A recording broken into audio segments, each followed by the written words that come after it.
them. We're only looking to help. OEM, OEM. Thank you, Mr. President. In our nation's 243-year history, there has never been a stronger push for mail-in ballots to determine a national election. Yeah. Are you considering at any point issuing an executive order addressing mail-in ballots, and why do you think some people are pushing this so hard? Well, there's never been a push like this for mail-in ballots, and if you look at the New York congressional race, which is a disaster, Carolyn, it's been a total disaster. They're 6 weeks into it now. They have no clue what's going on. And I mean, I think I can say right here and now, I think you have to rerun that race because it's a mess. Nobody knows what's happening with the ballots and the lost ballots and the fraudulent ballots, I guess. I think you probably have to take the Carolyn Maloney race and run it over again. How can you do this? And this is a small race with literally thousands of people, small thousands, and it's all messed up. You look at Paterson, New Jersey, it's all messed up. Almost every one of these, and these are small, easy to control. They should be able to do this easy.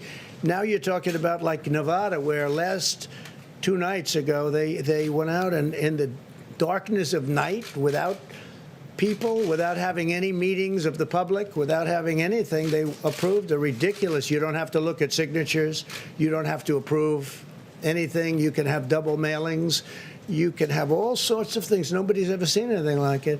It's a disgrace. I mean, honestly, it's a disgrace. So it's a very good question. I mean, the mail-in ballots, if you look at just some of the small places, the small races, a congressional race in New York, should be very easy. Normally that would have been announced at 7 o'clock and it would have been down to the wire and everybody would have loved it. If it was at all complex, it would have taken an extra 45 minutes or an hour. They would have announced it a little bit later.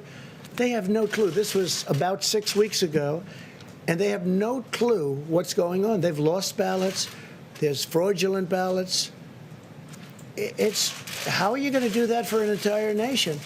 They're using COVID to try and get the mail-in ballots. Now, absentee ballots are great. Absentee ballots, they have to request them. They go through a process. They get them.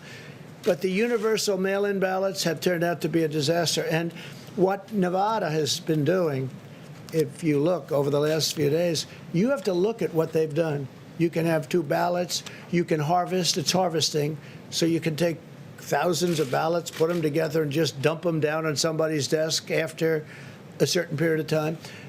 They have something where if you vote, the vote can count up to 7 days later. Well, if the vote's going to count 7 days later, that means you know, if it depends on the one state like Nevada, that would mean simply that you can't have, supposing it's down to that one state, it could be, it's a great state, but supposing it's down to that one state, that means you have to wait 7 days. But they won't have it there. This is something that's so messed up. And by the way, I have to say, the post office for many, many years has been, run in a fashion that hasn't been great. Great workers and everything, but they have old equipment, very old equipment.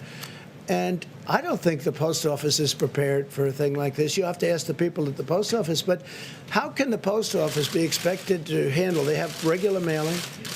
And then now on top of that, they have the Internet, where you have Amazon and these companies doing, all the buying. Instead of going to a department store, they go buy through mail. So you have massive numbers of purchases now going through the post office, purchases of items and gifts. And that's a tremendous strain on the post office. The post office loses a fortune. It has been for many, many years, for decades. So now on top of it, it has this. And the Amazons of the world and the others, they pay very, very little money. They lose money on the post office loses money, which is ridiculous, on every package it delivers. But now on top of that, and I'm not just referring to Amazon, I'm talking about all of the competitors, if there is such a thing to Amazon. There will be, but if there is such a thing. But now on top of that, you'll have somebody like the governor of Nevada come out with this massive plan out of nowhere to take millions of ballots and send them all over the place. You'll never know who won that state. It'll get messed up just like New York and just like Paterson, New Jersey, and just like many other places. In West Virginia, they indicted a postman for doing something very bad. You know that? But there are many cases all over the country. If you look, you'll be able to find there's a list of them all over the country, and that has to do with universal mail-in. Again, absentee is great. It works. Like in Florida, they'll do absentee. It really works. But universal mail-in ballots is going to be a great embarrassment to our country.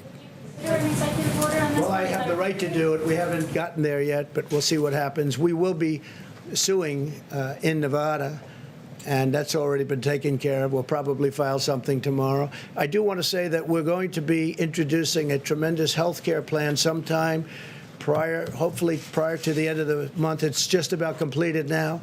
In addition, next month we'll be doing the immigration plan. So we'll be doing that in September. We'll be doing sometime during this month the health care plan. And I think that'll be before the end of the month. And I think it'll be very impressive to a lot of people. Thank you very much. The Postal Service says it has capacity for the election.